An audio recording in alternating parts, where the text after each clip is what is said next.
बताइए तब तक आप लोगों का कोई डाउट।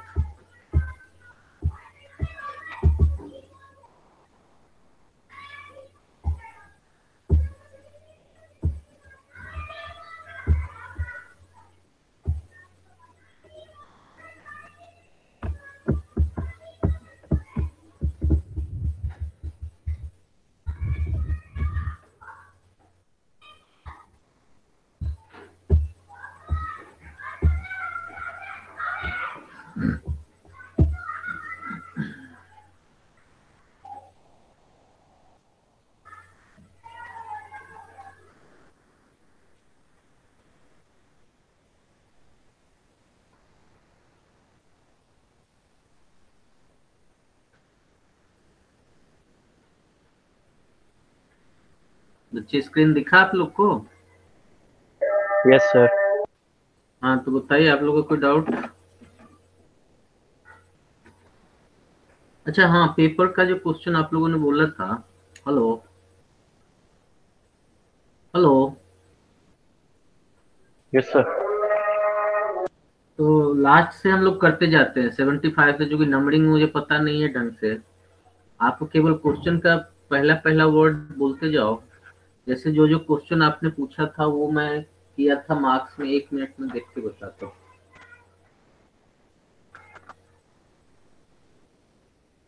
मैथ्स के हिसाब से 25 मतलब 75 नंबर क्वेश्चन है, 74 है, 73 है, फिर 70 है, फिर 68 है, 66 है, 65 है, 64 है और 62 है, जो उस दिन हम लोगों ने लिखा था। ठीक है, हम लोग 75 से शुरू करते हैं। ठीक है बच्चे। हेलो।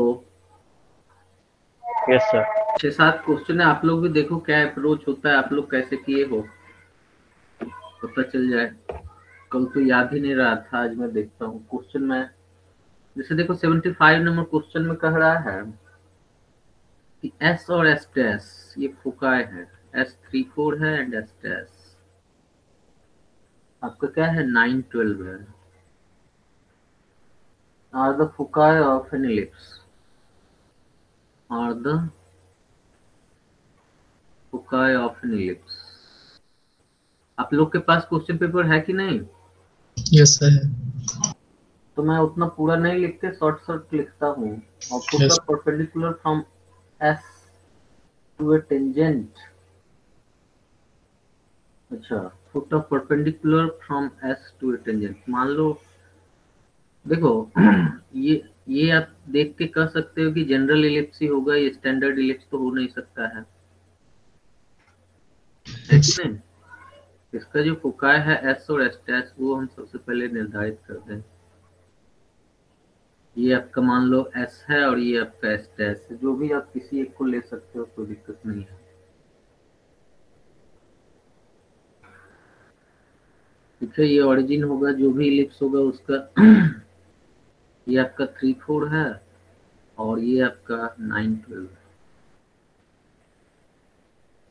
ठीक है, the foot of perpendicular from S मतलब 3-4 to a tangent to the ellipse, मतलब एक टेंजेंट ड्रॉ किया जा रहा है 1-4 पर। 1-4 मतलब फोर्थ क्वाड्रेंट में ही है। इस तरह से एक टेंजेंट जा रहा है, इस पर यहाँ से क्या किया गया है, फुट ऑफ परपेंडिकुलर ड्रॉ किया गया। नहीं, perpendicular from S to A tangent, तो यहाँ से जो ये फुट ऑफ परपेंडिकुलर ड्रॉ किया गया, ये पॉइंट आपका 1, -4 है। देन कह रहा है 13 की वैल्यू क्या होगी, मतलब इम्पोर्टेंट है कि इसेंट्रिसिटी इसका क्या होगा, ये पूछा गया है कि नहीं? समझ रहे यस। बच्चे? तो इतना सा है इसमें कि फुट ऑफ परपेंडिकुलर इसका क्या होगा। ये फुट ऑफ परपेंडिकुलर है, ठीक है। आप याद करो, एक थ्योरी आपको बताया गया था कि foot of perpendicular from focus upon any tangent lie on its auxiliary circle। auxiliary circle याद होगा आपको, इस तरीके का जो सर्कल बना था, जो जिसमें जिसमें क्या हुआ था, ये आपका जो है एक फुट ऑफ मतलब ऑक्सिलरी सर्कल का रूप लिया गया था। ठीक है, तो थ्योरी आपको ये बताया गया था, याद कीजिए आप, foot of perpendicular from any point, foot of perpendicular to any point from focus upon tangent lie on auxiliary circle. Auxiliary circle का मतलब क्या हो गया कि रेडियस जो होगा ऑक्सिलरी सर्कल का वो तो a0 ही होगा, मतलब जो भी होगा a के बराबर होगा। नहीं, ये लेंथ जो होगा उससे इसके बीच वो a के बराबर होगा।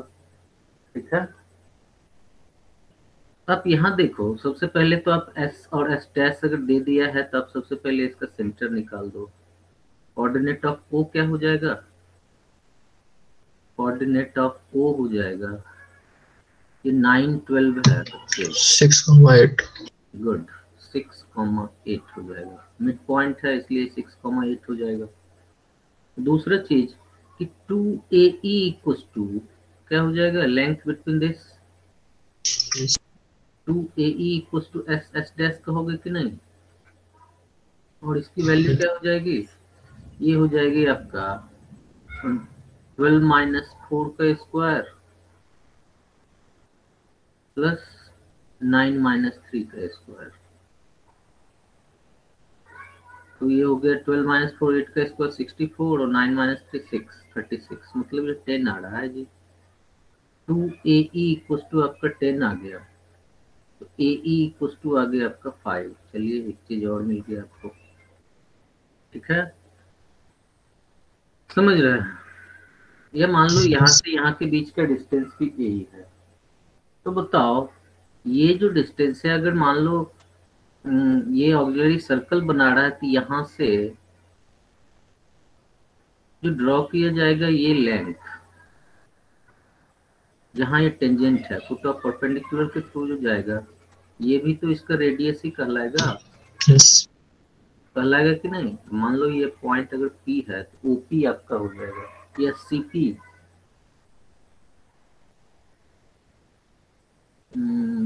P तो ये हो गया, OP ही कहोगे और ये पॉइंट आपको 6 8 दे दिया है। ठीक है, तो बताओ OP इक्वल टू क्या हो जाएगा, OP इक्वल टू हो जाएगा रूट ओवर 6 माइनस 1 का स्क्वायर प्लस प्लस जल्दी बताइए 8 प्लस 4 का स्क्वायर, नहीं 8 प्लस 4 का स्क्वायर, तो 12 स्क्वायर 44 25 1, मतलब ये 13 आ गया बच्चे। और ये OP ही तो A के बराबर हो जाएगा, क्योंकि हर जगह ये रेडियस ही होगा, है कि नहीं। यस अगर ये रेडियस हो गया है, ए अगर रेडियस हो गया तब ई निकाल सकते हो, 13E कुछ तो क्या हो गया, डायरेक्ट आप कह रहे हो 5 हो जाएगा, नहीं हो जाएगा। ए के जगह पर 13 दे दिए, ई आपका पता नहीं है, 13E की ही वैल्यू निकालनी है, 13E कुछ तो क्या आ जाएगा, 5 आ जाएगा। यस सर, आंसर में 3 दे रखा है। आंसर में 3 की वैल्यू 3 दे रखा है। यस सर, आंसर मेरा 5 आया था लेकिन 3 दे रखा है। यस सर 5 आया था पर 3 रखा उसमें। ना ना 5 भी होना चाहिए बच्चे।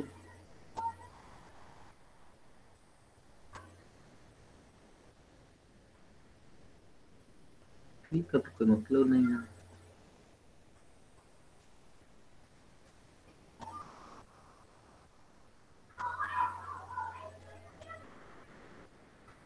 ना ना यही होगा जी, 5 होगा आंसर। ठीक है, समझे इसको, इसमें बस एक ही यूज हुआ है कि foot of perpendicular drawn from focus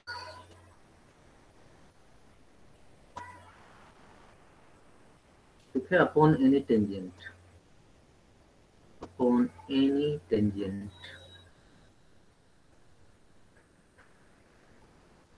lies on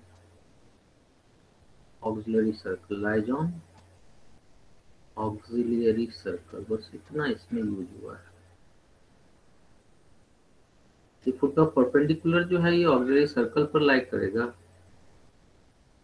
और अगर ये ऑक्सिलरी सर्कल पर लाइक कर रहा है तो फिर ये रेडियस के इक्वल होगा, और रेडियस जो है वो ए के बराबर है, इस कारण से ए आप निकाल लिए, और ए जब मिल जाता है तो आसानी से आप ए ई 5 अगर दिया हुआ है तो 13 ई जो हो गया वो 5 भी होगा, इसमें कहीं से कोई ये नहीं है। बच्चे आप लोग को समझ में आई बात? Yes sir. चलिए नेक्स्ट बढ़े। यस। देखिए क्वेश्चन नंबर 74 दिया गया था। 74 क्वेश्चन नंबर में क्या है, कह रहा है find the number of integral value of lambda, यही है ना, number of yes. Integral value of lambda, integral value of lambda for which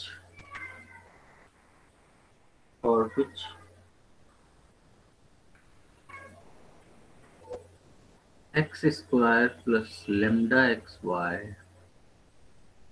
plus y square equals to 1 represents ellipse। ठीक है बच्चा, एलिप्स को रिप्रेजेंट करेगा। अब देखो यहाँ पर a और b इक्वल है कि नहीं, a equals to b equals to 1 हो गया, 2hxy होता है तो 2h इक्वल्स टू लेमडा हो गया, मतलब क्या हो गया कि lambda equals to sorry h equals to हो गया लेमडा बाय 2, और c इक्वल्स टू -1 हो जाएगा क्योंकि c इधर आएगा, c इक्वल्स टू हो गया -1। एलिप्स के लिए आप जानते हो दो कंडीशन आपको बताया गया था कि एक तो delta should not be equal to 0, दूसरा चीज H square minus A B is less than 0, याद करो आप बताया यस गया सर। था। तो H square minus A be less than 0 अगर हो रहा है तो मतलब क्या हो गया कि lambda by 2 whole square -1 into 1, क्योंकि ए और बी तो 1 ही है, इज लेस देन 0 हो गया। ठीक है, मतलब lambda by 2 plus 1 into lambda by 2 minus 1 is less than 0। इसका मतलब हुआ कि lambda by 2 lies between -1 and 1, है कि नहीं, इनइक्वालिटी रूल से। तो बताओ लेमडा की वैल्यू क्या हो जाएगी, -2 से +2 के बीच आएगी है कि नहीं।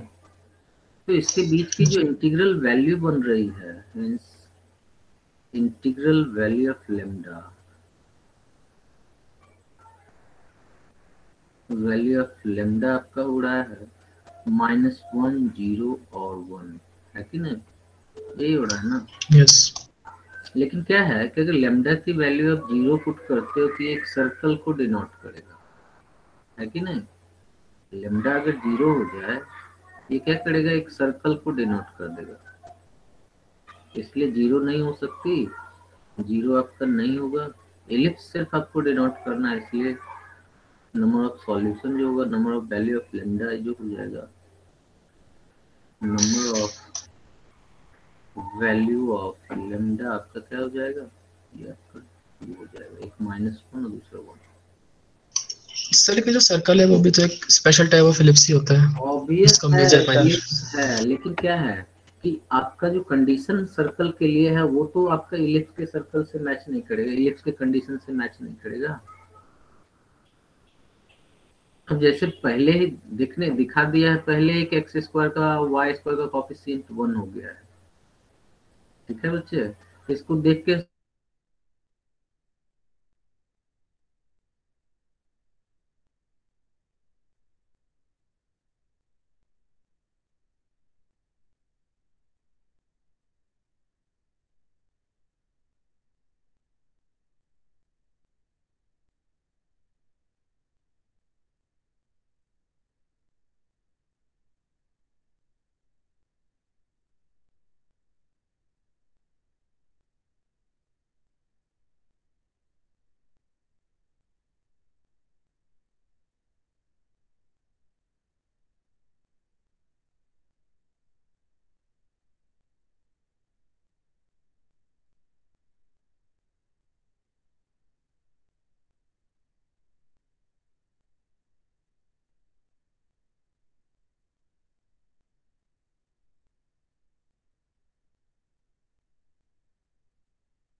हेलो। यस। अरे यार नेटवर्क कनेक्शन प्रॉब्लम हो गया। आ रहा हूँ। उस क्वेश्चन को समझ गए थे ना?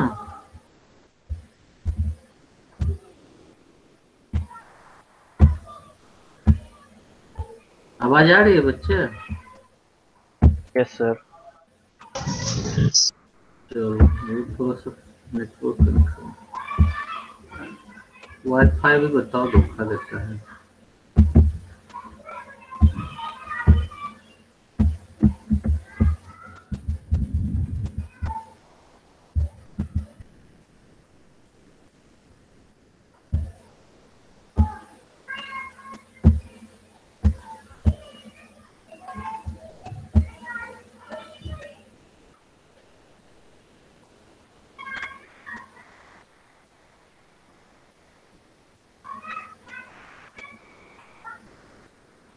चलिए नेक्स्ट चलते हैं। मतलब जो अगर ऐसा क्वेश्चन आता है तो उसके अंदर हमें अगर अगर उसमें बीच में जीरो भी आता है एक्स वाई के कोफिशिएंट में तो हम उसे इंक्लूड नहीं करेंगे लिस्ट में। हाँ नहीं करना है मुझे, मतलब सिर्फ मुझे एलिप्स के लिए पूछ रहा है, इसलिए सर्कल को हम इंक्लूड नहीं करेंगे। ठीक है। ओके। चलिए फिर आपका है 73 नंबर क्वेश्चन। एक है 73 नंबर क्वेश्चन में क्या है, कह है वेरिएबल पॉइंट P है कि नहीं, moves on the ellipse. Variable point P, ये क्वेश्चन अच्छा था। Variable point P moves on an ellipse x square by 4 plus y square by 3 equals to 1. ठीक है। And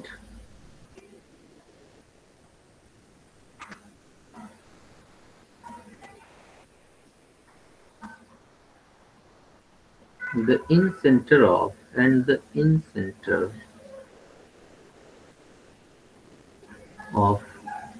triangle f f dash p is AB, है कि नहीं?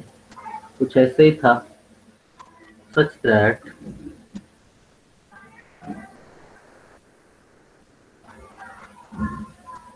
a plus 3 by 2b is an integer. A plus 3 by 2b is an integer. ठीक है बच्चे। तो कितने ए बी की वैल्यू हो सकती है, नंबर ऑफ वैल्यू जब पी पूछा गया है कि नहीं, number of values of P.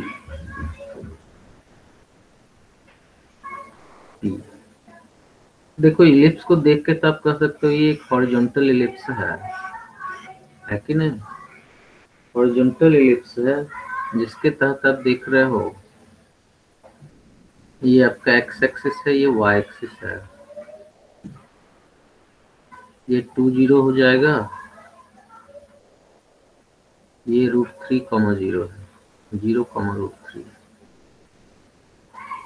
ठीक है, कोई वेरिएबल पॉइंट मान लो यहाँ पर है P, इसका कोऑर्डिनेट, अगर ये वेरिएबल पॉइंट है तो आप क्या कर दो, थोड़ा देर के लिए जब इन सेंटर आप निकालोगे तो आपको थोड़ा देर के लिए फिक्स मानना ही पड़ेगा, फिर भी आप इसको एच के कर दो।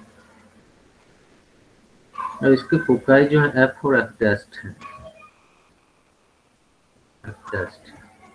ठीक है, तो ये जो आपका एक ट्रायंगल बन रहा है एफ एफ टेस्ट पी, ये आपका पी है, इसका इन सेंटर मान लो ये है जिसका कोऑर्डिनेट बताया गया a, b है कि नहीं? आप यहाँ गौर करो कि एफ पी एफ हो या पी डैश एफ हो, ये दोनों के दोनों क्या है, दोनों के दोनों आप कह सकते हो फोकल रेडियस है कि नहीं? इक्वेशन आपका अगर तो a इक्वल टू तो 2 दे दिया है और b इक्वल टू √3 दे दिया है। एफ पी जो है एक फोकल रेडियस है जिसकी वैल्यू आपको पता है क्या होता है, a minus E x one, पढ़े हो ना? Yes sir. तो बताओ यहाँ से e निकाला जा सकता है, e निकाला जा सकता है, a निकाला जा सकता है, मतलब एफ पी इक्वल टू कर सकते हो 2 माइनस ई एक्स वन, ई एच हो जाएगा ये एफ पी, और एफ डैश पी हो गया आपका 2 प्लस ई एच, ठीक है। और एफ एफ डैश जो है ये क्या है, तीसरा साइड तो एफ एफ डैश है, F F dash equal to 2 A E, okay. तो बताओ अगर हम ई थोड़ा देर के लिए निकाल लें, B square equal to A square into one minus E square, मतलब ये बी स्क्वायर तो 3 हो गया, 3/4 equal to 1 minus E square, तो बताओ E square equal to 1 minus 3/4 मतलब 1/4, ई इक्वल टू 1/2 आ गया। F F test equal to क्या आ गया, 2 इंटू 2 इंटू 1/2, मतलब ये वैल्यू आपका 2 आ गया। ये वैल्यू जो है ये क्या आ जाएगा, 2 माइनस h/2, और ये हो जाएगा 2 प्लस h/2। तो बताओ इन सेंटर जो होता है वो क्या होता है, इन सेंटर जो आपका होता है, इन सेंटर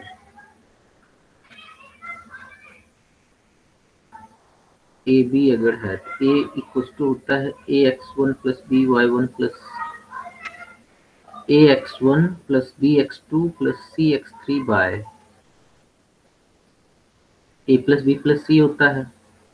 अब बताओ ये तो आपका एच के है, एफ की वैल्यू ए ई कॉमा जीरो है, ए ई आपको मिल गया, क्या मिल गया, 1 मिल जाएगा, मिलेगा कि नहीं बच्चों,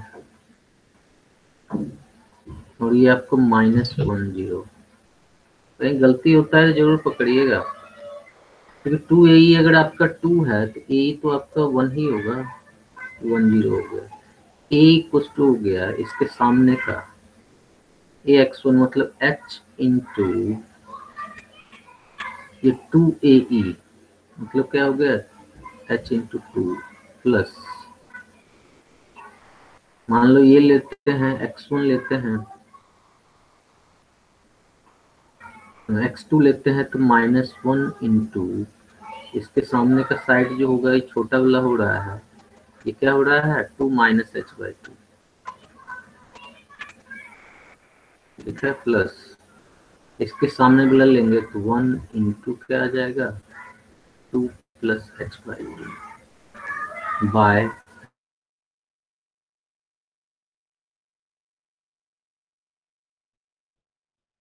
तो देखो ये एफ पी जानते हो 2 होता है कि नहीं बच्चे, एफ पी प्लस है, अब सब सम ऑफ साइड्स आप निकालोगे नीचे, F P plus F test P आपका क्या होता है 2 है, तो 2 इंटू 2 क्या हो जाएगा 4 हो जाएगा, और ये लेंथ आप निकाल चुके हो एफ एफ टेस्ट, क्या निकाले हो, ये भी 2 है, प्लस 2 हो गया। बच्चे इसको समझे आप लोग? Yes sir. तो ए का वैल्यू जो है आपका क्या हो रहा है एच के टर्म में निकल रहा है, मतलब क्या होती है 2h -2 प्लस 2 तो कैंसिल ही हो गया, plus h/2 plus h/2,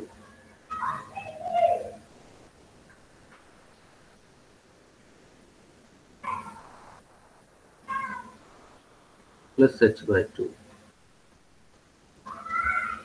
by 6 आ गया, तो बताओ ये क्या आ जाएगा 2h प्लस h3h/6, मतलब h/2 कर सकते हो, a इक्वल टू आपको क्या मिल गया h/2 मिल गया, क्लियर। इसी तरह से आप b की वैल्यू निकाल सकते हो, b इक्वल टू क्या हो जाएगा a इंटू 2, जैसे उसमें था वैसे इसमें होगा, प्लस -1 इंटू 0, सॉरी y का लेना है ना जी, k इंटू 2 हो गया, 0 इंटू एनीथिंग 0, आगे का तो ये सारा चीज 0 ही दे देगा, नहीं बाय नीचे में यही आ जाएगा 6। समझ रहे हो मेरी बात? हेलो, ये क्या आ जाएगा? 2k/6 है, मीन्स k/3 आ गया ये। अब आपको दिया क्या है? सच दैट a+3/2b इज, ए और बी जब मुझे मिल गया तो a प्लस सबकी थ्री वॉइस बाई ब्रेक हो रही है। वॉइस ब्रेक हो रही है, लग रहा है कनेक्शन प्रॉब्लम, कुछ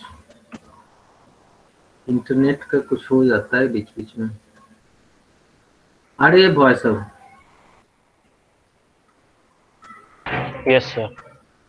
तो आप यहाँ से देखो, a+3/2b निकालो, a+3/2b तो कुछ तो क्या हो जाएगा, h/2 प्लस 3/2 इंटू k/3। ये और ये कैंसिल हो गया, क्या मिल गया, h+k/2। ठीक है बच्चे? अब h के चूंकि इस पर लाई कर रहा है, h+k/2 होगा कि नहीं बच्चे? तो ये आपका कब होगा इंटीजर, अगर p की वैल्यू आपको चाहिए तो इसकी वैल्यू इंटीजर होनी चाहिए, यही है ना क्वेश्चन? ये अगर ये वेरिएबल पॉइंट, ये तो लोकस निकल गया, लोकस क्या हो गया, x+y/2, x+y/2। अब आप सोचिए कि x और y जो है इस इलिप्स पर अगर लाई कर रहा है तो इलिप्स को सेटिस्फाई तो करेगा ही, तो इनका पैरामेट्रिक फॉर्म ले लीजिए आप। नेक्स्ट पे चले। हेलो, यहाँ पर इलिप्स का काम आपका खत्म हो गया। हाँ सर। अब देखिए नेक्स्ट पेज पे चलते हैं, क्योंकि value of integral value of p निकालना है। x+y/2 आ गया मेरे पास।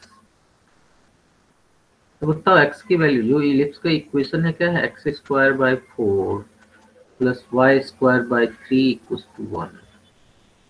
यहाँ से a इक्वल्स टू 2 मिल गया और b इक्वल्स टू √3 मिल गया।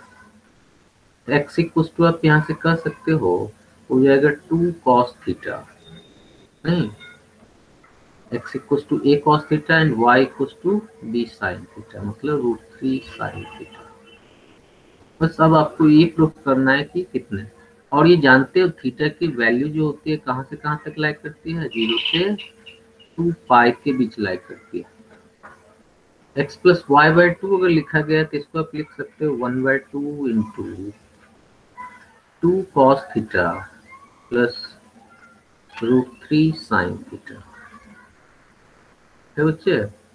अब थीटा की वैल्यू 0 से 2 पाई के बीच जितनी आएगी, जहां पर ये इंटीग्रल वैल्यू देगा, इंटीग्रल वैल्यू देने का मतलब क्या क्या दे सकता है बच्चे?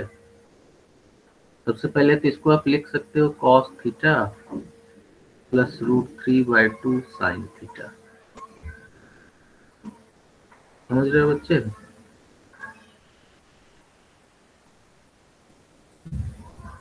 Yes sir. तो थीटा की वैल्यू अगर मान लो आप लेते हो π/3, तो ये cos π/3 क्या हो जाएगा, 1/2 प्लस 3/4, ये आएगा, नहीं आएगा। चलो इसको उस तरीके से ले लेते हैं, ऐसे चेक करते कर रह जाएंगे। इसको आप बना दो परफेक्ट, मतलब इसकी जो वैल्यू है आप जानते हो, ऑफिशिएंट क्या है, √2 ऑफ 1² प्लस 3/4 से मल्टीप्लाई डिवाइड कर दो तब आपको पता चलेगा। cos थीटा बाय 1 प्लस 3/4 √7/2 आ रहा है।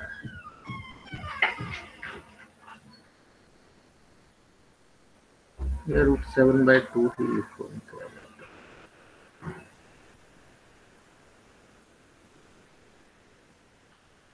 7/2 ही तो आएगा।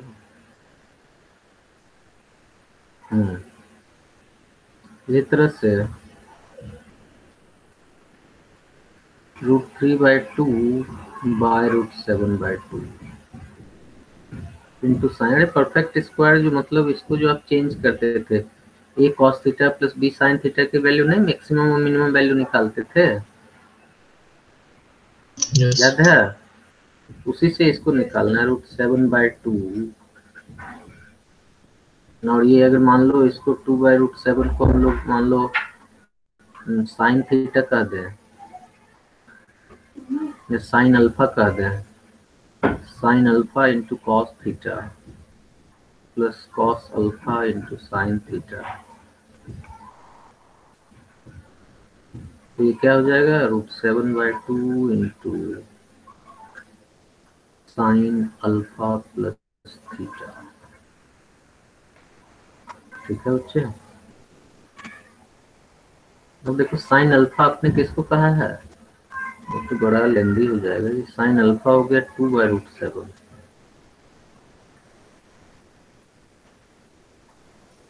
ठीक है? तो अल्फा की वैल्यू होगी साइन इनवर्स 2/√7। मेथड से तो और ज्यादा हो गया जी। रूट 7/2 इंटू क्या आ गया, साइन इनवर्स 2/√7 प्लस थीटा। अब ये थीटा की वैल्यू क्या लेंगे कि ये इंटीग्रल वैल्यू बन जाए? ये तो इनवर्स ट्रिग्नोमेट्री आएगा तभी आपसे हो पाएगा बच्चों। सर इसके बिना भी थीटा देगा की वैल्यू क्या? सर, क्योंकि साइन है सर, जो साइन की वैल्यू है साइन हाँ थीटा प्लस अल्फा की, हाँ वो लाई करेगी 0 से हाँ 2 पाई के, वो सॉरी -1 से 1 के बीच में। तो हाँ जी मतलब हमें बेसिकली नंबर्स ढूंढने हैं जो √7/2 से मल्टीप्लाई होकर एक इंटीग्रल वैल्यू दे। हाँ हाँ जी हाँ जी। तो हमें साइन के अंदर जाने की जरूरत ही नहीं पड़ेगी। अच्छा, आप जो कह रहे हो कि इसकी वैल्यू तो -1 से 1 के बीच होगी, मतलब हो गया -√7/2 से +√7/2 के बीच में आ गए। लेकिन अल्फा प्लस थीटा आई ना, थीटा तो सिर्फ नहीं है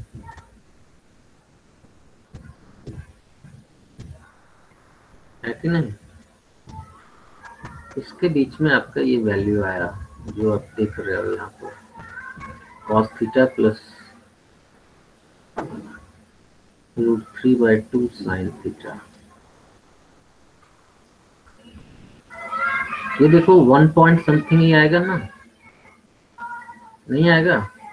यस -1 पॉइंट समथिंग आएगा, तो -1 होगा, 0 होगा और 1 होगा, है कि नहीं? ये 3 ही तो आएगा। अब 3 अगर आ रहा है थीटा की तरफ, साइन थीटा की तरफ से, तो 3 कॉस थीटा की तरफ से भी तो आ सकता है। समझ रहे हो मेरी बात? अगर आप इसको, अब जैसे ये वैल्यू आया, हालांकि आप कॉस थीटा वाला वैल्यू भी लेते तो वो इसी के बीच आता है, लेकिन थीटा के कारण ये वैल्यू तो चेंज होगा। कॉस थीटा अलग है, साइन थीटा अलग है, समझ रहे हो बच्चे? तो जो इसके लिए आएगा वो इसके लिए नहीं आएगा, जो इसके लिए आएगा वो इसके लिए नहीं आएगा। इसलिए अगर साइन के तरफ से 3 आया है तो कॉस की तरफ से भी 3 आएगा। और मेरे समझ से इसका आंसर 6 होना चाहिए। आंसर क्या दिया है? हेलो हेलो, 6 है सर। आंसर क्या है? सर 6 ही है आंसर। 6 ही होना चाहिए मेरे हिसाब से, क्योंकि साइन की तरफ से अगर ये पॉइंट्स मिले हैं तो कॉस की तरफ से भी सेम पॉइंट तो मिलेंगे नहीं। सर, लेकिन हमने तो साइन कॉस को एक में ही कन्वर्ट कर लिया ना। कन्वर्ट कर लिया निश्चित रूप से। अब थीटा की जो वैल्यू साइन के लिए आया है, अब यही आप सोचो ना, अगर थीटा ये इंटीग्रल दिया, ये 1/2 दिया, ये √3/2 दिया, मान लो ये 0 देता है तो 0 पर तो होगा नहीं, मतलब ऐसा कुछ वैल्यू जो दोनों को सेटिस्फाई करे। तो अगर मान लो एक चीज मान लो कि 1/2, ये मान लो √3/2, थीटा की वैल्यू जो 5/6 ले रहे हो, ये क्या दे रहा है? 1√3/2 दे रहा है, और ये क्या दे रहा है, 1/2 दे रहा है, समझ रहे हो? यस तो दोनों का सम, अब थोड़ा देर के लिए अगर इंटीजर कंसीडर करते हो तो दोनों डिफरेंट वैल्यू ले रहे हो, तब ना जाके आ रहा है। नहीं समझे मेरी बात? अब जैसे यहाँ थीटा की वैल्यू 60 डिग्री रखे हैं, ये 30 डिग्री रखे हैं, और यहाँ पर थीटा की वैल्यू 60 डिग्री रखे हैं, या कुछ इस तरह से रखे हैं कि ये इंटीजर बन जाए, तो दो अलग अलग वैल्यू लेने पर हुआ ना। सर जैसे हमने ट्रिग्नोमेट्रिक इक्वेशन में जिसमें साइन प्लस कॉस के टर्म में होता था, हम उसे किसी साइन में या कॉस में कन्वर्ट करते थे। हाँ, तो और फिर दोनों तो आएगा, इसी के बीच आएगा ना। अब यहाँ कॉस भी होता तो भी ये इसी दोनों के बीच में आता, कॉस भी होता तो ये इसी दोनों के बीच आता ना। जो थीटा की वैल्यूज हैं तो सेम ही आती है ना सब मिले। थीटा की वैल्यू सेम होगी, मैं उससे नहीं कह रहा हूँ कि थीटा की वैल्यू डिफरेंट होगी, लेकिन मैं ये कह रहा हूँ कि अगर साइन के लिए, क्योंकि अल्फा भी साथ में है ना, अगर साइन के लिए आपका ये,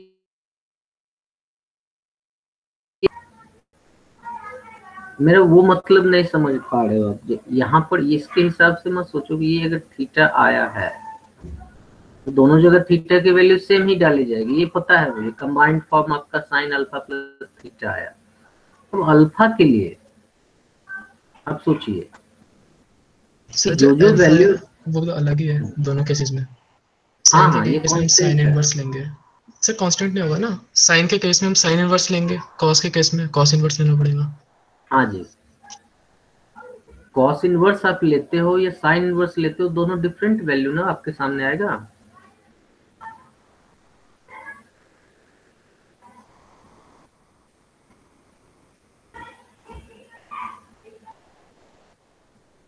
जैसे यहाँ देखो साइन लिखा गया, साइन इनवर्स 2/√7, कॉस लेते तो कॉस इनवर्स समथिंग डिफरेंट आता।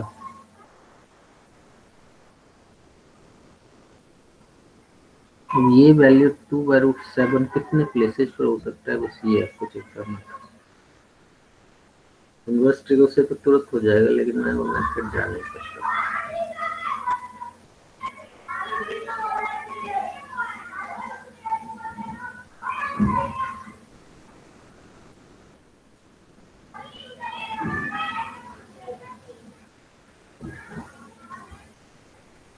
तो दोनों को 10 में ही करना, तब भी तो इनवर्स ही यूज करना पड़ेगा।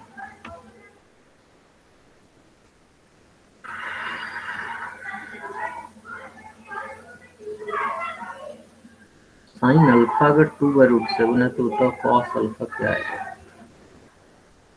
कॉस अल्फा आ जाएगा 7 में 3/√7।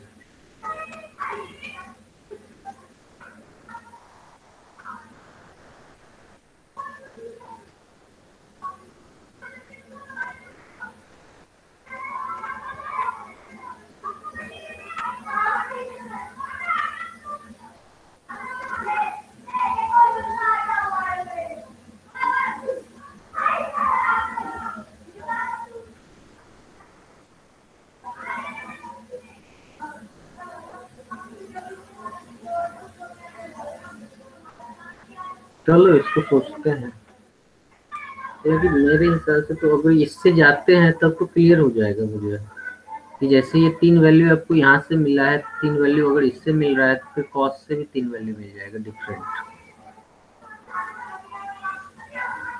और इस कारण से नंबर ऑफ सॉल्यूशन। अब यहाँ इसको कैसे मैं आपको समझाऊं, ये मैं थोड़ा सा। सर वैसे अगर एक एग्जांपल के लिए sine theta plus cos theta की हमें इंटीग्रल वैल्यूज निकालनी होती, हाँ, तो सर उसकी उसकी फिर थी तो साइन आती थीटा 60। प्लस कॉस थीटा तो फिर 1/√2 से जाते।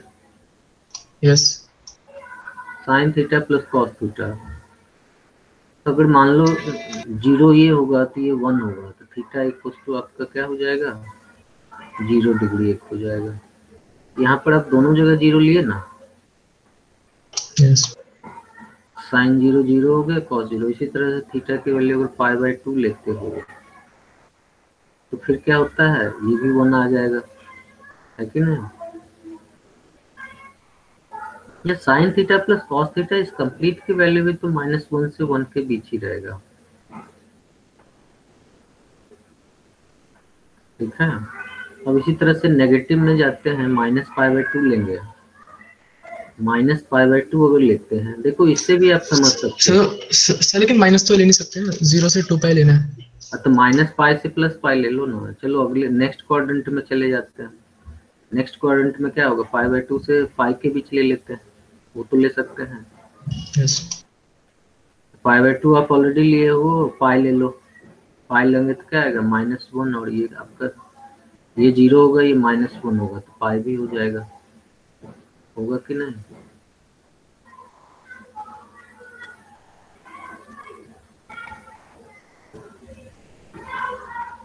फिर इसी तरह से 3π/2 पर भी मुझे क्लियर मिल जाएगा।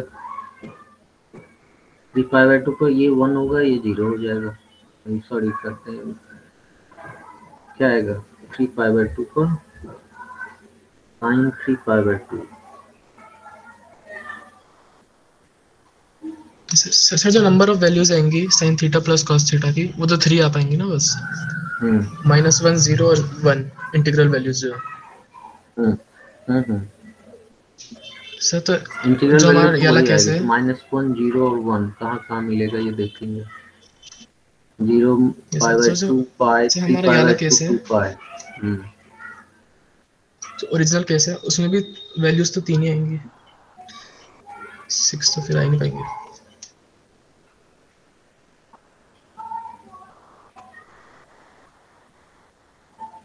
तो इसमें देखो, जब आप ये ले रहे हो तो इसमें तो बहुत सारी वैल्यू आ रही है ना। पाई पर आ गया, 3π/2 पर आ गया, 2 पाई पर आ गया, आया कि नहीं। सर लेकिन एट लास्ट वैल्यू तो -1 0 और 1 ही आई ना, हाँ जैसे हम हाँ, उससे निकालते इंटीग्रल हैं। वैल्यू, ओहो सही बात है, बिल्कुल सही आंसर आपका 3 ही होगा। सही है, बिल्कुल सही, क्योंकि इंटीग्रल वैल्यू पूछा जा रहा है, पी की वैल्यू शायद पूछा जा रहा है। अरे तो पी कोऑर्डिनेट आप देखो, सही तो है, ये पी आपका एच के है कि नहीं। ये अपने में चेंज भी तो हो सकता है। आपका जो रिजल्ट आया वो क्या आया, माइनस को, अच्छा ये तो सम ही आया है रिजल्ट, मतलब h+k/2 ही तो है। यस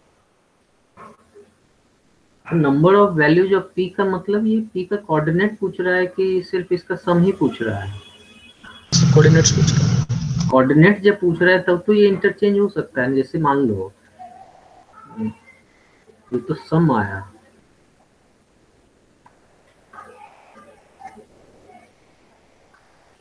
अब जैसे 101 मतलब x+y/2 = आ गया, अब x+y/2 अगर थोड़ी देर के लिए 1 करते हो, x+y क्या आया, 2 आ गया, तो पॉइंट जो बनेगा 1,1 ही बनेगा इसके साथ, है कि नहीं, दूसरा तो कुछ बन नहीं सकता। फिर अगर x+y, हाँ 1,1 ही हो सकता है, और तो कुछ हो नहीं सकता है। x+y = 0 करते हैं, देखो यहाँ पर तो चेंज हो गया बच्चे, एक तो हो गया 0 0 हो जाएगा, एक हो जाएगा -1,1,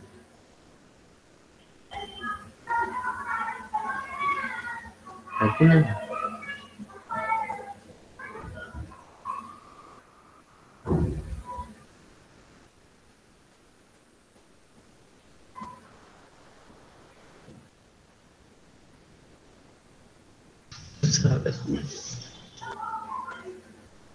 हो जाएंगी वैल्यूज, 6 वैल्यू आ जाएगी, वो लगा सकते हैं परम्यूटेशन कॉम्बिनेशन 3p2। वही, हाँ वही तो फैक्टोरियल 3 का आ गया जी, ये 3 को अरेंज करने का तरीका फैक्टोरियल 3 पेयर में, तो ये 6 आ रहा है, यस सर आ गया। क्योंकि ये कोऑर्डिनेट पॉइंट था, उनको लग रहा था कि सिर्फ ये वैल्यू है पी। सर मैंने एग्जाम चलिए, में ऐसे कर दिया हाँ था, क्या, एग्जाम में आधा ही छोड़ दिया था क्वेश्चन। इसके बाद x+y/2 के बाद लोग सोचना बंद कर देता है।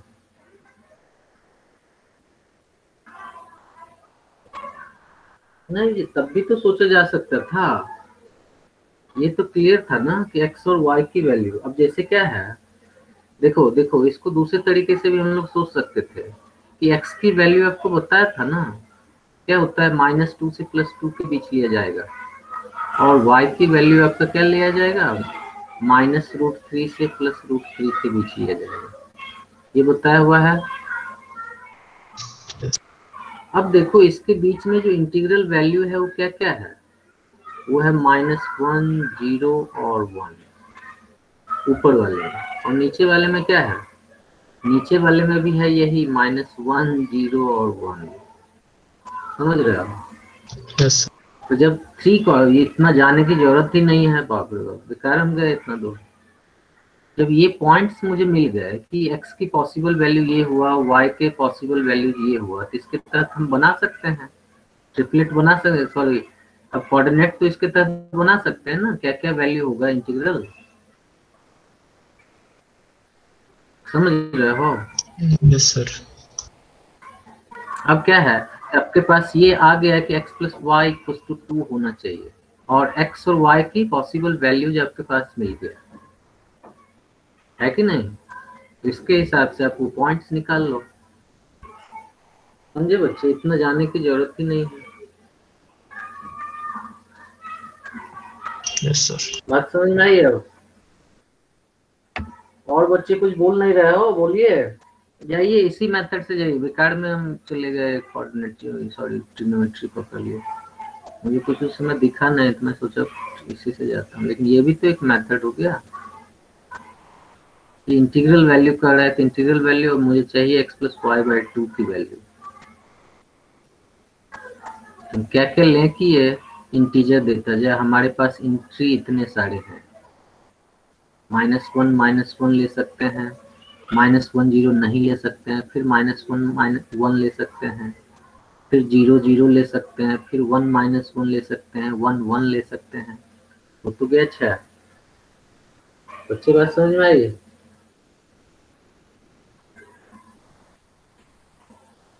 Yes sir. Yes sir. अरे ये मेथड से तो समझ गए होगे, इसमें तो ना ही इनवर्स ट्रिग्नोमेट्री है ना ही ट्रिग्नोमेट्री है कहीं भी, ठीक है। तो आप ऐसे करके ले लो कि x की वैल्यू आपका इस तरीके से ले सकते हो आप, और इसके तहत x = जो आएगा वो ये आएगा, और y = आपका ये आएगा, और फिर आप ये ट्रिपलेट की वैल्यू इसमें पुट करके चले जाओ, ठीक है।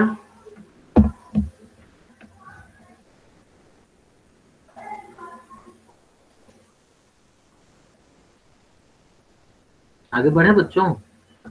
Yes sir. चलिए,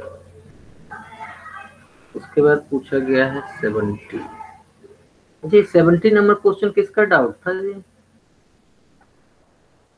कह रहा है 2 tangents drawn from a point P to the parabola they shown at right angle।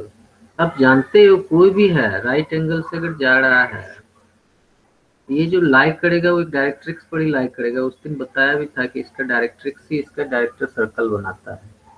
इसका इक्वेशन अगर y = 4x दिया है तो मतलब है a = 1 है, तो डायरेक्टर सर्कल जो हो जाएगा ये x एक्सिस से लिया जा रहा है,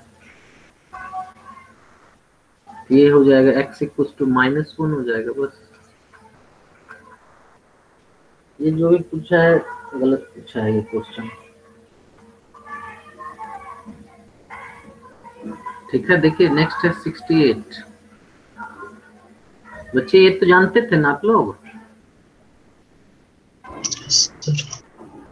देखो 68 में क्या कहा रहा है कि कह रहा है x = दिया है cos 2t, और y = दिया है sin t, ठीक है। ये किस तरह का कर्व रिप्रेजेंट करेगा, ये है क्वेश्चन। कुछ नहीं था, x को आप लिख सकते थे 1 - 2 sin² t, और अब sin t के बदले पुट कर दो, x = 1 - 2y² हो गया, 2y² = आपका 1 - x हो गया, Y square equals to 1/2 minus 1/2 into X minus 1 हो गया। इसको आप लिख सकते हो y minus 0 whole square equals to minus 1/2 into X minus 1। ये इक्वेशन किसका है? पैराबोला।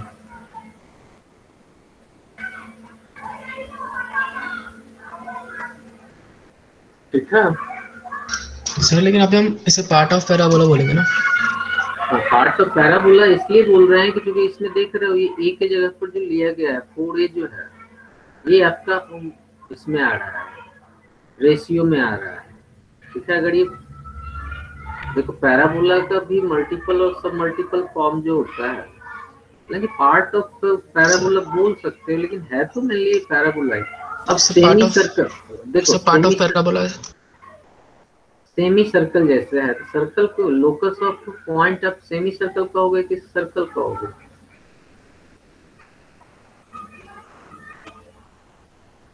सर यहाँ पे हमने इसे पार्ट ऑफ पैराबोला इसलिए बोला ना क्योंकि x और y जो है वो एक ट्रिग्नोमेट्रिक फंक्शन है जिनकी रेंज है -1 से 1 कन्फाइंड है। हाँ जी, हाँ जी, तो वो आगे जा ही नहीं पाएंगे। और सही बात है, ये भी बात बिल्कुल सही है, क्योंकि x और y की वैल्यू जो है -1 से 1 के बीच ही रहेगी। तो पार्ट ऑफ पैराबोला होना चाहिए। तो मतलब पूरा देखो ये पूरा पैराबोला है, इसी का हाफ पार्ट ले ले, मान लो सिर्फ इतना पार्ट लेंगे तो ये भी तो पैराबोला ही कहलाएगा। लेकिन इसी को अगर ऑप्शन में दिया है पार्ट ऑफ पैराबोला तो ये पार्ट ऑफ पैराबोला भी होगा।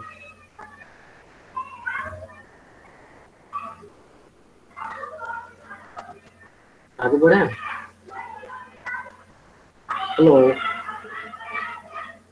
Yes sir. चलिए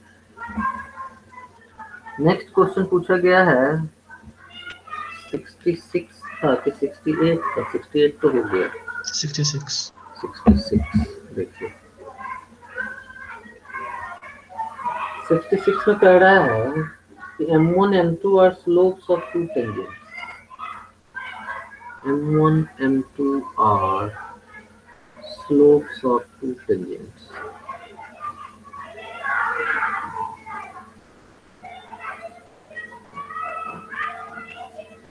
that are drawn from 2, 3 अच्छा outside point से पूछा जा रहा है, that are drawn from 2, 3 to the parabola। अच्छा ये भी स्टैंडर्ड फॉर्म है। to the parabola y square equals to 4x। ठीक है। and alpha is the HM. Alpha is the HM of M1 M2। अच्छा तो alpha equals to दे दिया है 2 M1 M2 by M1 plus M2। ठीक है। और फिर कह रहा है beta equals to 1 plus 10 23 into 1 plus 10 22 10 22। ठीक है बच्चे। तो वैल्यू आपसे क्या पूछा गया है? तो निकालना कैसा है इसमें? 3/2 alpha plus beta.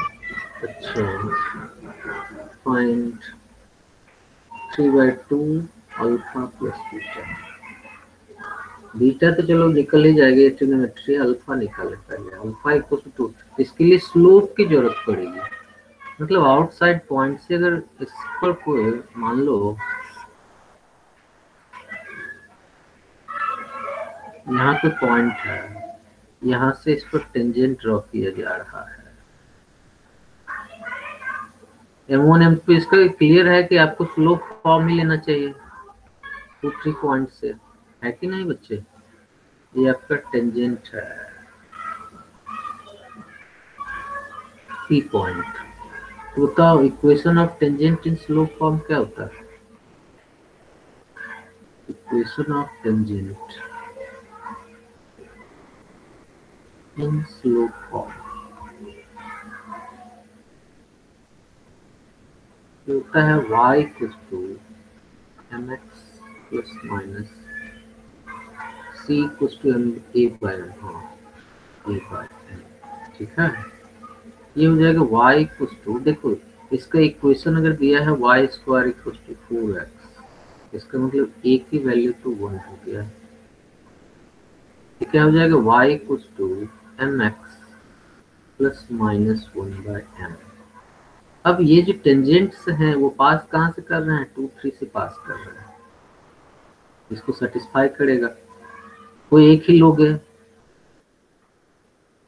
3 equals to m into 2 plus 1 by m लेते हैं, इसी से मिल जाएगा m1 m2, या माइनस जो मन है वो ले सकते हो, प्लस ही लेते हैं तो ये क्या आ जाएगा 3 equals to 2m square plus 1 by m। तो ये क्या आ जाएगा, ये आ गया 2m square plus 3m, 2m square minus 3m होगा, minus 3m plus 1 equals to 0 होगा कि नहीं। तो बताओ m की वैल्यू आप यहाँ से निकाल सकते हो, 2m square minus 2m minus m plus 1 equals to 0। या इतना क्या करना, अल्फा की value m1 m2 m1 plus m2 है तो डायरेक्ट लिख दो, m1 प्लस m2 क्या हो जाएगा, m1 प्लस m2 हो जाएगा 3/2, और m1 इंटू m2 क्या हो जाएगा 1/2। तो यहाँ पे पुट कर दो, हेंस अल्फा इक्वल्स टू क्या आ गया 2 into 1/2 bye m1 plus m2 3/2 है, 2 से 2 कैंसिल, ये 2/3 आ रहा है नीचे, 3/2 इंटू 2/3 तो 1 हो गया। बीटा की वैल्यू चाहिए, ये देख रहे हो 23 22 है तो मतलब 45, 10 45 को आप लिख सकते हो ना, 10 23 प्लस इसका तो एक फॉर्मूला भी शॉर्टकट में था, याद है आप लोग को, यस सर। कि अगर मान लो एंगल्स का सम 45 होता है तो इसकी वैल्यू डायरेक्ट 2 हो जाती है, मुझे जहाँ तक याद है। यस देख सर। लेते हैं, निकाल भी लेते हैं, यही होता है। ये हो जाएगा 10 23 प्लस 10, चलो जो बच्चे नहीं पढ़े हैं वो जान लेंगे, बाय 1 माइनस 10 23 इंटू 10 22, 1 माइनस, तो आंसर तो क्लियर हो गया, 1 प्लस 2 3 होगा आंसर इसका, 1 minus yes sir. 10 23 into 10 22 minus 10 23 minus 10 22 equal to 0 हो गया, डायरेक्ट लिखो, ठीक है। अच्छा चाहिए मुझे प्लस में, चलिए इस दोनों में कॉमन ले लेते हैं, तो लिखा हूँ ये तो सही है। चलिए इस दोनों में कॉमन क्या आ जाएगा 10 23 माइनस 10 23 कॉमन, इस सबको प्लस बना दो तो ज्यादा आसान है। 1 इक्वल टू 10 23 इस तरफ लाके कॉमन लेके क्या आ जाएगा 1 प्लस 10 23, और ये भी प्लस 10 22 है इधर आने के बाद, क्या करो प्लस 1 इधर भी कर दो प्लस 1 इधर भी कर दो, क्या दिक्कत है, ये 2 आ जाएगा, और देखो यहाँ पर आप कॉमन ले सकते हो, अब इसको ये आ गया 1 प्लस 10 22 इंटू 1 प्लस 10 23, ठीक है, मतलब 2 हो गया तो आंसर आपका 3 आ जाएगा। ये बीटा की तो वैल्यू भी अच्छे समझा। यस आगे देखिए अगला क्वेश्चन। ओहो, अगला 65 तो हाइपरबोला का क्वेश्चन है। अब तो आप आसानी से खुद ही निकाल दियोगे।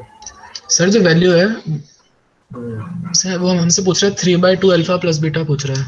हम्म, बीटा हमारे पास 2 आया है, अल्फा हाँ 3 आया है, आंसर अल्फा। 13/2।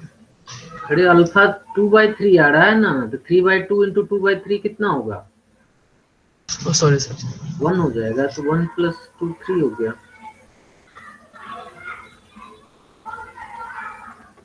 65 में आंसर मैच नहीं कर रहा था। अच्छा, सेंटर निकाले थे। यस सर, इसेंट्रिसिटी सही आ रही थी 19 √19/3। देख लेते हैं 16x²। ये तो वही एक्स वाई टर्म नहीं है, तो निश्चित रूप से इसका एक्सिस जो होगा पैरेलल टू एक्स एक्सिस ये वाई एक्सिस हो जाएगा। 3y² minus 32x plus 12y minus 44 equals to 0 है कि नहीं? अब 16x² माइनस 32x में 16 कॉमन ले लो तो क्या मिल गया? x² माइनस 2x प्लस 1 अगर करते हो तो माइनस 16 लेना पड़ेगा। फिर इसमें माइनस 3 कॉमन ले लो तो क्या आ गया? y² माइनस 4y प्लस 4 अगर करते हो तो माइनस 4 करना पड़ेगा। माइनस 4 इंटू माइनस 3 तो माइनस 12 है तो प्लस 12 हो जाएगा। Minus 44 equal to 0। ये आ गया 16 into X minus 1 whole square minus 3 into Y minus 2 whole square. ये देखो क्या आ गया? -4 माइनस 48 हो जाएगा। ये इक्वल टू 48 लिख दो। तो क्या आ गया? x minus 1। सेंटर निकालना है तो सेंटर तो डायरेक्टली आ गया 1 2 आ रहा है। माइनस 32x था कि प्लस 32x था? अगर प्लस होगा तब माइनस 1 माइनस। माइनस है तो डायरेक्ट हो गया सेंटर, तो अब आगे कुछ करने की जरूरत ही नहीं थी। लेकिन ऑप्शन में -1 दिया। -1 दे रखा ऑप्शन में। नहीं 1 2 होगा। यहाँ अगर प्लस होगा तब जाके यहाँ -1 होगा। ये सर ऑप्शन गलत है। और कोई क्वेश्चन है? मेरी लास्ट क्वेश्चन था। हो गया 64। 64। ऑप्शन मैच नहीं कर रहा था मेरा। तो उसका ऑप्शन मैच नहीं किया। अच्छा हाँ देखो 64 तो थोड़ा ढंग का क्वेश्चन था। x² by f of 2a plus y² by f of a² minus 3 equals to 1। ठीक है, तो a की वैल्यू पूछा गया था ना। Yes sir. तो देखो इसमें आपको ये क्लियर कर दिया। क्या क्लियर कर दिया था कि एक हॉरिजॉन्टल इलिप्स है नहीं, जिसका एक्सिस जो है वो एक्स एक्सिस है। ये कहा गया है क्वेश्चन में कि नहीं? Yes sir. अगर ये कहा गया है तो इसका मतलब a² is greater than b² होगा। तो मतलब क्या हो गया कि f of 2a is greater than f of a² minus 3 हो जाएगा। दूसरा चीज ये भी कह रहा है कि f इज इंक्रीजिंग। देखो शुरुआत ही किया है f इज इंक्रीजिंग लिखा है कि नहीं? इंक्रीजिंग का मतलब होता है कि डायरेक्टली प्रोपोर्शनल, मतलब x टेंड्स टू अगर y है, x प्रोपोर्शनल टू y है, अगर y बढ़ेगा तो x भी बढ़ेगा और y घटेगा तो x भी घटेगा। x प्रोपोर्शनल टू y है, मतलब x is greater than y है, तो निश्चित रूप से fx भी क्या हो जाएगा? ग्रेटर देन fy हो जाएगा। इंक्रीजिंग का ये मतलब होता है। समझ रहे हो? जैसे कोई भी ग्राफ आप लेते हो, बहुत सारा फिजिक्स में ग्राफ देखे हो, ये इंक्रीजिंग ग्राफ क्यों कहलाता है? क्योंकि एक्स की वैल्यू बढ़ी है तो वाई की वैल्यू भी बढ़ती चली गई है कि नहीं? यहाँ पर एक्स की वैल्यू ये था तो एफ एक्स ये है, और यहाँ पर एक्स की वैल्यू ये था तो एफ एक्स आपका ये है। तो तब निश्चित रूप से ये छोटा है ये बड़ा है, क्योंकि ये छोटा है तो ये छोटा हुआ, ये बड़ा है तो ये बड़ा है। समझ रहे हो बच्चे? इसका मतलब यहाँ आप डायरेक्ट लिख सकते थे 2a is greater than a square minus 3, है कि नहीं? मतलब ये क्या आ जाता? a square minus 2a minus 3 is less than 0। a square minus 2a minus 3 is less than 0 मतलब क्या? माइनस 3 प्लस 1 में ब्रेक होगा, a minus 3 a plus 1 less than 0, मतलब a lies between minus 1 and 3। a की value क्या हो जाती है? माइनस 1 से 3 के बीच। नहीं है आंसर? यस सर, आ गया। एक और क्वेश्चन था ना, ये 62 नंबर है क्वेश्चन। Yes sir. बड़े आगे। Yes sir. ये ठीक ठाक क्वेश्चन था, ये फंक्शन बेस्ड क्वेश्चन दे दिया था, और यही डिक्रीजिंग कहता ना तो उसका मतलब हो जाता है कि एक्स अगर बढ़ रहा है तो वाई घट रहा है, तब यहाँ उल्टा यूज हो जाता है। अगर फंक्शन डिक्रीजिंग होता तो अगर ये इससे ग्रेटर है तो 2 is less then this one हो जाता। चलिए देखिए नेक्स्ट है 62 नंबर। 62 में है कि P1 and P2 are 2 points on the ellipse.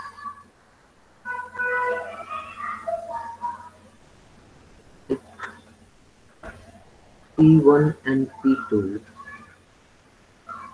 are 2 points on the ellipse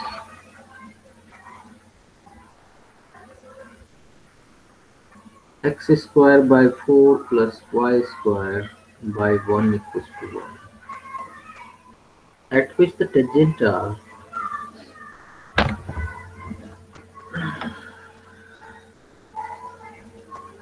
at which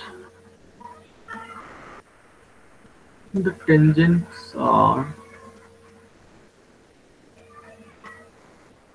parallel to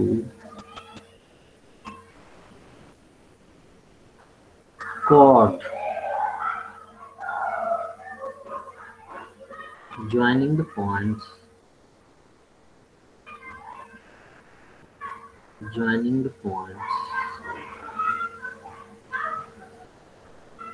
0, 1 and 2, 0, 2, 0. Then find the distance between P1 and P2। अच्छा ये 2 पॉइंट, मतलब P1 P2 आपको mod of P1 P2 चाहिए, क्या होगा? ठीक है बच्चे, चलिए सबसे पहले इलिप्स का फिगर आप बना लो।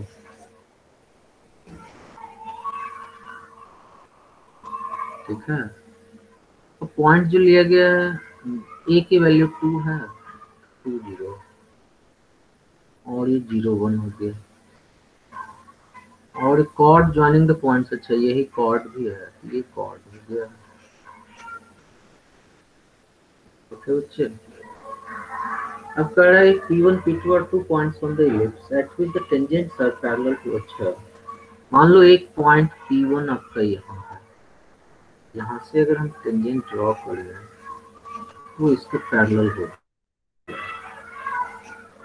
और एक पॉइंट मान लो हम इधर ले लेते हैं, कोई पॉइंट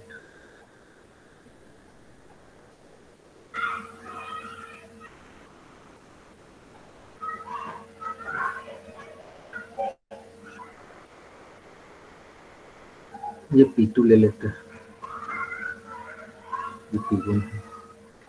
ये दोनों टेंजेंट तो पैरेलल टेंजेंट हो गए बच्चे, वो कि नहीं? P1 से जो टेंजेंट जा रहा है और P2 से जो टेंजेंट जा रहा है, ये दोनों तो पैरेलल टेंजेंट हो गए। जो इसका स्लोप होगा वही इसका भी स्लोप होगा, वो तो स्लोप क्या हो जाएगा? Slope of chord. Slope of chord equal to 0 minus 1 by 2 minus 0, 0 minus 1 by 2 minus 0, मतलब क्या आ गया, -1/2 आ गया। तो जो इसका स्लोप है वही स्लोप, और पैरेलल टेंजेंट है तो डायरेक्ट स्लोप फॉर्म लिया जा सकता है नहीं, और स्लोप सबका सेम ही होगा। y इक्वल टू क्या हो गया, mx प्लस माइनस क्या होता है equation of tangent, a square m square plus b square। a square m square plus b square. तो देख लीजिए m के जगह पर आप वैल्यू पुट कर दो, a भी दिया हुआ है, क्लियर तो है क्वेश्चन। y इक्वल टू क्या हो गया, mx मतलब -1/2x प्लस माइनस, ये तो इजी था। a स्क्वायर का मतलब 4 हो गया, 4 इंटू एम स्क्वायर -1, ये भी 4 ही होगा, 1/4 प्लस बी स्क्वायर 1 है, मतलब y equal to -1/2x plus minus √2। तो ये तो पैरेलल टेंजेंट हो गए, तो इसके बीच का डिस्टेंस डायरेक्ट आप निकाल दो, नहीं है P1 P2 क्या निकल जाएगा। बच्चे देखो यहाँ दो इक्वेशन आएगा ना, एक आएगा y equal to -1/2x plus √2, और एक है y equal to -1/2x minus √2।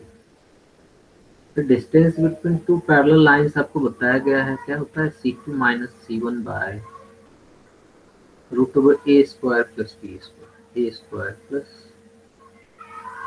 b square. तो इसको अगर इधर लेकर चले आओ तो ये 1/4 हो जाएगा, ये 1 हो जाएगा, पुट कर दो C2 माइनस C1 मतलब √2 प्लस 2 आ गया ऊपर में, by a square plus b square, मतलब क्या हो जाएगा a स्क्वायर मतलब 1/4 √1/4, नहीं x का जो कॉफिशिएंट है प्लस b स्क्वायर मतलब 1, ये आ गया। इसकी जो वैल्यू होगी वो आंसर हो जाएगा, ये हो गया 2√2 इंटू, ये तो 2 ऊपर चला जाएगा bye √5, 4√2 bye √5।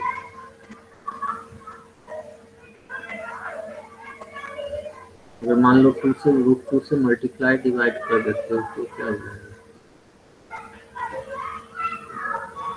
8/10 answer. Sir option में नहीं था, यही आ रहा था। यही आया था? Option yes sir. तो यही होगा कि मुझे लगता तो एक्चुअली x स्क्वायर 4 है प्लस y स्क्वायर 1 है, आंसर यही होगा। जब आपका भी आ रहा था मेरा भी यही आ रहा है और सबका भी यही आया है, ऑप्शन क्यों गलत हो गया, ऑप्शन में है ही यस नहीं। सर, आंसर √10 गिवन है। √10 Yes, sir. 8/√10 को √10 कैसे हम बनाते हैं।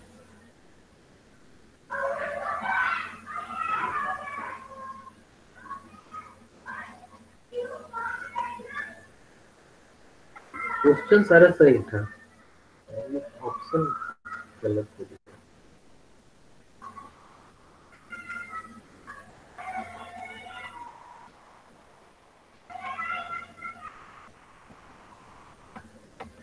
हो गया, और कोई डाउट है? सर एक क्वेश्चन मैथ्स का नहीं फिजिक्स का आ गया था। अच्छा, इसका पूछोगे क्वेश्चन मुझसे, क्या है मैथ्स से बोल बता दो। रहा हूँ, हाँ इलेक्ट्रोमैग्नेटिज्म का है। अच्छा, तुम 11th में हो कि 12 में हो? सही 11th में 12th का। 12 का क्वेश्चन कैसे तुम पूछ रहे हो? सर उसमें क्वेश्चन पेपर में आ रखा था। अच्छा, पेपर में आ गया था। यहाँ क्वेश्चन तो सारा बहुत अच्छा था, बस मुझे लगता है ऑप्शन वाइज ही तो 3 क्वेश्चन गलत था। एक तो ये रहा, एक सबसे पहला जो पूछे थे वो था, नहीं सबसे पहला आपका 75 था ना, 75 में 13 आया था ना ये? 5 आ रहा था।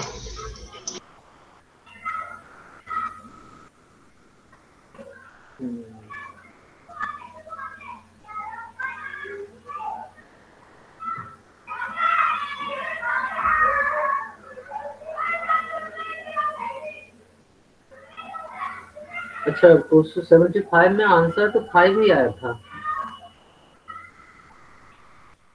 यस सर, पर उसमें 3 दिया है आंसर की में। अच्छा अच्छा अच्छा, हाँ तो ये 2 क्वेश्चन तो क्लियर है कि इसका कोई जवाब ये नहीं है, और लगभग सब ठीक ही था। और एक 65 हाइपरबोला वाला का आंसर थोड़ा सा गलत।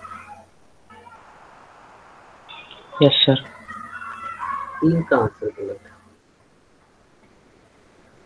चलिए अब इसके हिसाब से आप लोग अपने से इवेलुएट कर लेना अपना मार्क्स मैथ्स में। समझ रहे हो मेरी बात?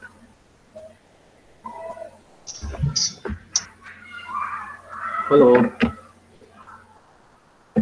मैं यस क्या सर। बोल रहा हूँ कि इसके हिसाब से ही अब आप इवेलुएट कर लेना अपना मार्क्स, और मुझे बताना कि अब कितना मार्क्स आपको आया है। Okay sir.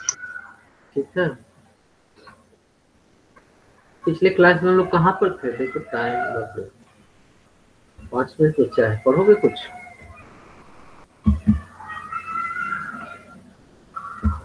बच्चों, इतना भी जल्दी किए, यस लेकिन सर। कुछ क्वेश्चन, वो क्वेश्चन बड़ा ठीक था जिसमें हम लोग ट्रिग्नोमेट्री लगा दिए, उसमें ट्रिग्नोमेट्री नहीं लगाना था, वो अच्छे क्वेश्चन। ऐसे ही हर एग्जाम में पूछो, देखो डिस्कस करने से फायदा हुआ होगा आप लोग को भी। यस। Yes sir. हम लोग पूछते हैं, हर क्वेश्चन को पूछेंगे और इसी तरह से डिस्कस करेंगे। चलिए छोड़िए, अब क्या एक आध क्वेश्चन पूछ के कोई फायदा तो है नहीं। पूछे क्या क्वेश्चन हाइपरबोला से? आधे बच्चे तो चले भी गए होंगे। हम सब क्या क्या बता रहे थे।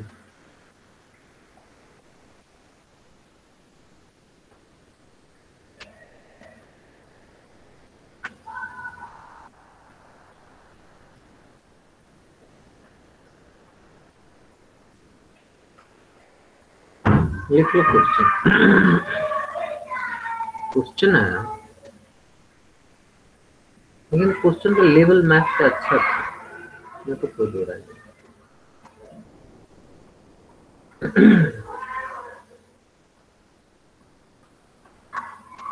इतना लेवल का क्वेश्चन जल्दी आता नहीं है, यही मेन में खास करके।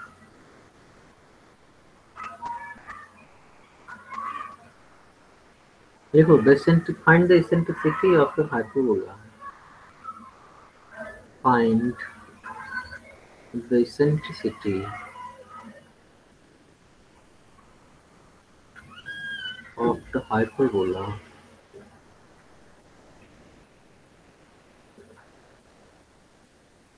whose lattice rectum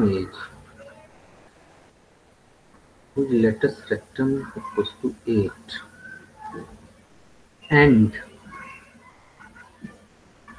conjugate axis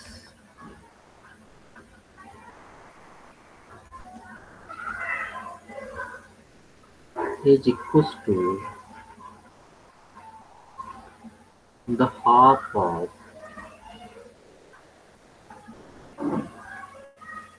the distance between foci. Distance between foci.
Sir 2/√3। बिल्कुल सही है। Good. देखो बच्चे, लेटेस्ट रेक्टम का लेंथ दे दिया है 8, इसका मतलब हुआ 2b² / a = 8। जब कुछ नहीं कर रहा है तो समझ जाओ ट्रांसवर्स हाइपरबोला है। ठीक है, इक्वेशन फर्स्ट हो गया। दूसरा कह रहा है कंजुगेट एक्सिस, मतलब यहाँ लेंथ ऑफ कंजुगेट एक्सिस है। Length of conjugate axis 2b होता है। 2b = क्या हो जाएगा, 2ae, sorry half of the distance difference होता है, मतलब 2b = ae होगा। ठीक है, तो कह रहा है e की वैल्यू बताओ, इसी दोनों से निकल जाएगा। तो 2b² = क्या हो गया, 8a हो गया।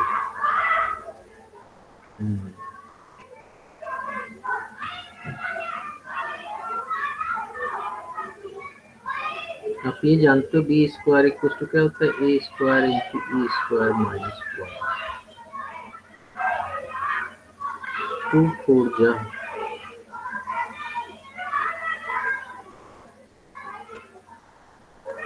4a,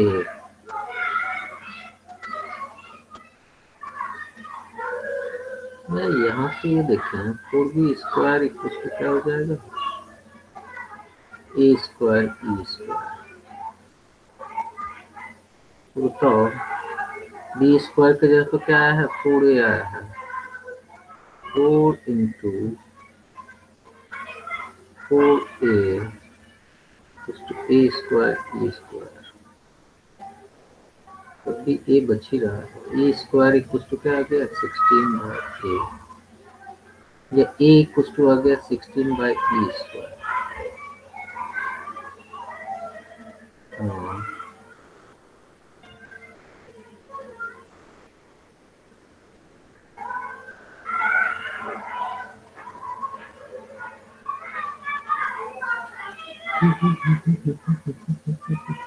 ये कुछ कर देंगे।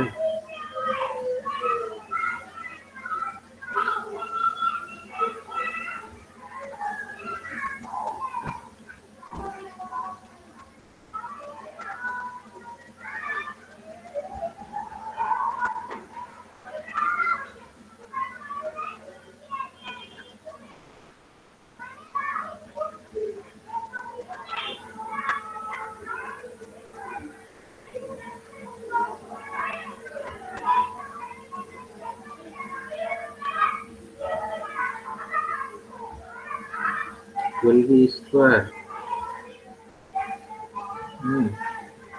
4 3 जा 4 4 e² = 4/3, e = 3/3। बच्चे समझे? Yes sir. चलिए इस पर आप इस तरह का क्वेश्चन कीजिएगा। आप लोग के पास इसका बुकलेट तो होगा ही।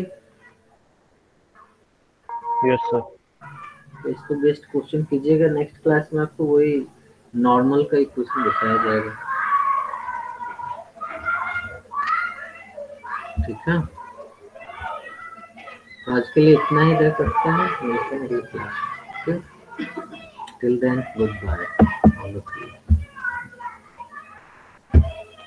Thanks, sir. Good evening all of you.